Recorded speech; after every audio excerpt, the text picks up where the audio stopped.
કેન્દ્રીય જળશક્તિ મંત્રી સી.આર. પાટીલના હસ્તે સુરત મહાનગરપાલિકા અને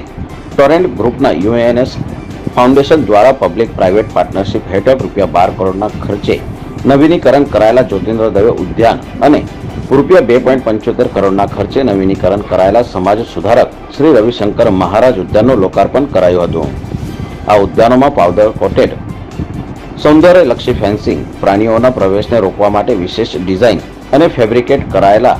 ટર્ન સ્ટાઇલ ગેટ, શારીરિક રીતે અક્ષમ લોકોને એક્સેસ મળી રહે તે માટે ડિઝાઇન કરેલ રેમ્પ, વિશાળ બેઠક ધરાવતો પ્લાઝા અને પેવેલિયન, અદ્યતન સાધનોવાળું બાળ મંદિર, આરોગ્યપ્રદ સંપૂર્ણ રીતે વેન્ટિલેટેડ વોશરૂમ, દિવ્યાંગજનો માટેનો વિશેષ વોશરૂમ, આરઓ પાણી અને વોટર કુલર, વિવિધ કલા પ્રવૃત્તિઓ માટે એમ્ફી થિયેટર, આરામ માટે વિશિષ્ટ બેન્ચીસ, સિંચાઈ માટે બોરવેલ અને ભૂગર્ભ ટાંકી, સોફ્ટવેર, લેન્ડસ્કેપ, યોગ સહિતની પ્રવૃત્તિઓ માટે વિશિષ્ટ લોન અને જૂના વૃક્ષોના સંરક્ષણ સાથે નવા વૃક્ષો અને ઔષધીય જાતોના છોડના વાવેતર સહિતની સુવિધાઓ ઉપલબ્ધ છે. આ પ્રસંગે સાંસદ મુકેશભાઈ દલાલ, મેયર દક્ષેશ માવાની, ધારાસભ્ય સ્થાયી સમિતિ ચેરમેન રાજન પટેલ સહિત વિવિધ સહિતના ચેરમેનો, કોર્પોરેટરો અને મોટી સંખ્યામાં શહેરીજનો ઉપસ્થિત રહ્યા હતા.